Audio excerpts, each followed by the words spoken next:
Mari kita ulas sebentar apa yang terjadi di episode sebelumnya. Akhirnya Feng Hao pun berduel dengan Yang Kui, salah satu dari 4 keluarga besar di daratan bela diri ini. Serangan demi serangan dilancarkan oleh Yang Kui untuk mempermalukan Feng Hao, namun dengan kelihayan dan perbedaan tingkat yang sekarang Feng Hao miliki.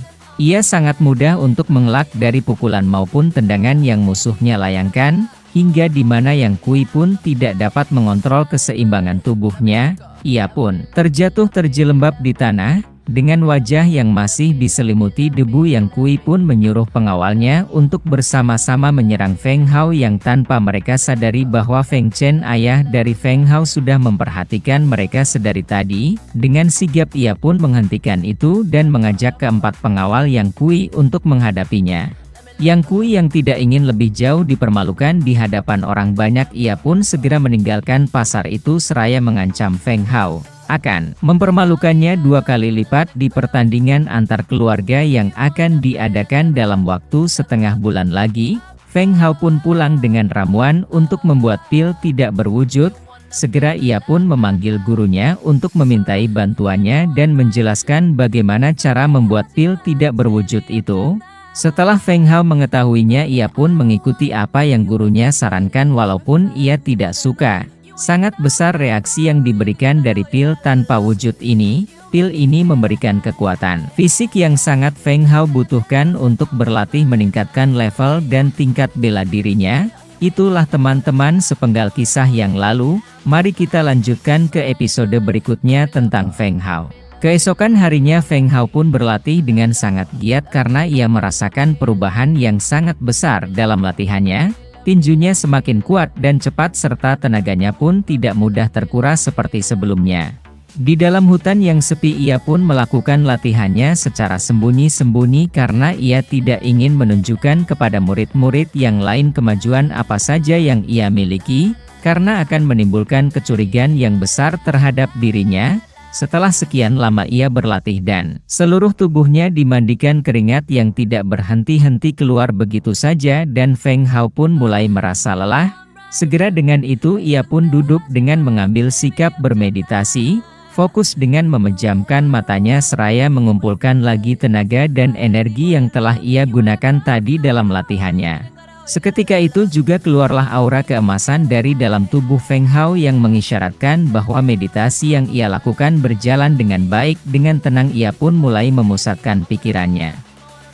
Seraya di dalam benaknya ia berujar, "Hebat sekali pil ini, biasanya aku memerlukan setengah hari untuk mengembalikan tenagaku yang terbuang. Sekarang hanya membutuhkan waktu beberapa menit saja. Sungguh luar biasa, dan aku dapat membuatnya, menyimpannya, dan menggunakan pil ini di dalam tubuhku, kapanpun aku mau." Kamus ramuan dewa pemberian guru ini memang benar-benar ajaib. Dengan waktu yang singkat tadi Feng Hao pun kembali di kesadarannya. Ia pun merasakan kekuatan tubuhnya telah kembali setelah melakukan meditasi singkat tadi. Namun tidak lama berselang ia pun kembali berpikir dan kembali menemukan masalah yang ia akan hadapi di kemudian hari jika ini terus terjadi. Ia pun kembali berpikir dan berkata dalam benaknya, "Tapi sekarang timbul masalah yang paling besar, yaitu bahan ramuan spiritual yang harus aku dapatkan dengan membeli, dan tabunganku setengah tahun hanya bisa membeli sedikit saja bahan ramuan spiritual itu, dan itu pun dalam waktu 1 hari saja sudah habis.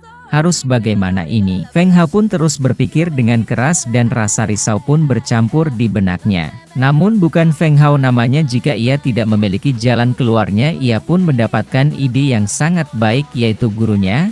Tanpa berpikir panjang, segera Feng Hao pun memanggil guru ajaibnya itu. Seperti biasa yang teman-teman telah ketahui, Feng Hao harus memanggil-manggil gurunya dengan berisik hingga gurunya akan segera keluar.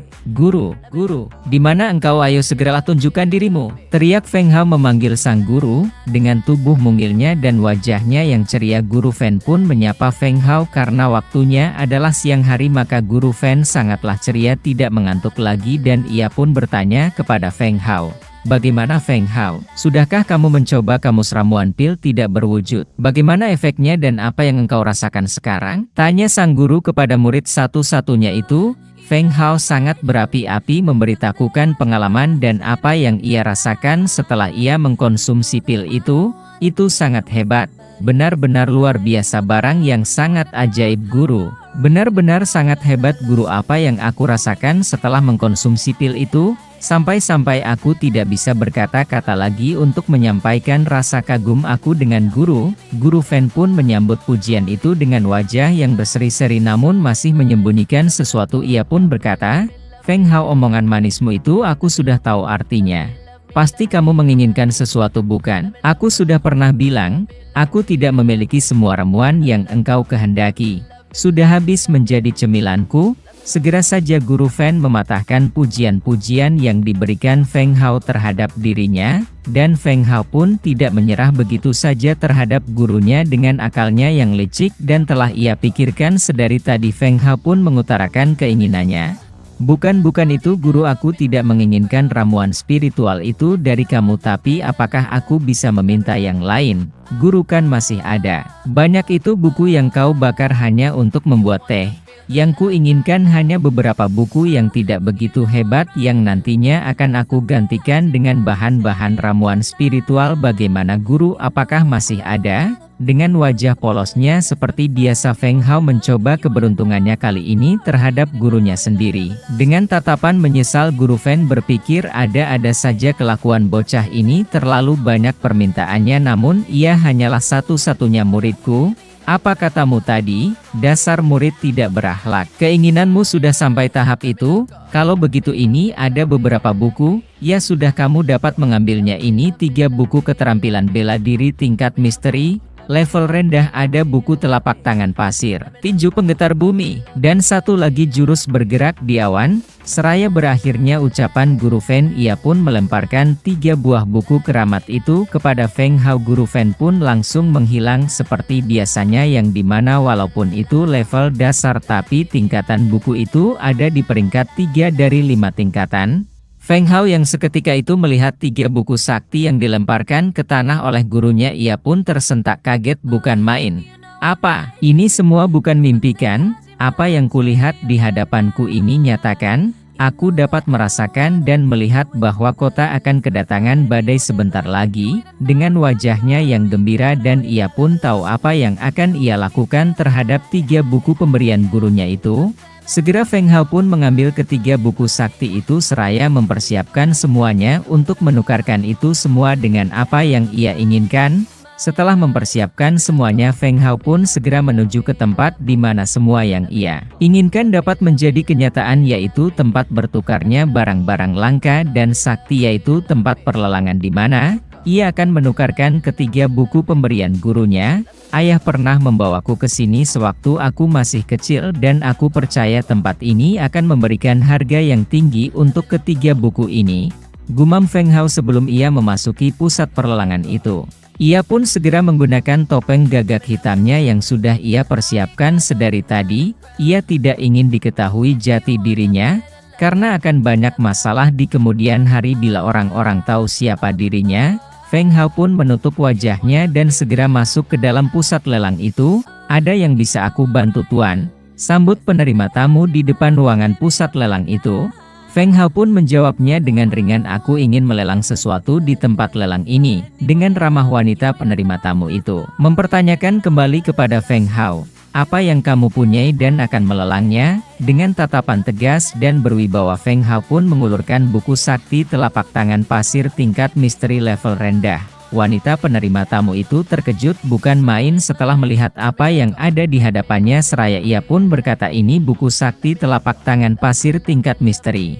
Karena keterkejutannya, ia pun membuat orang-orang yang berada di ruangan itu pun mendengar apa yang dikatakan si nona tadi, dan mereka pun semua merespon ucapan si nona tadi. Apa yang barusan kau katakan tadi? Keterampilan bela diri tingkat misteri? Dengan raut wajah yang terheran-heran, mereka semua segera menoleh kepada Feng Hao dan wanita penerima tamu, dan mereka pun segera berhamburan keluar untuk melaporkan apa yang mereka temui di pusat perlelangan. Ada barang berharga seperti itu. Aku harus segera melaporkannya kepada kepala keluarga.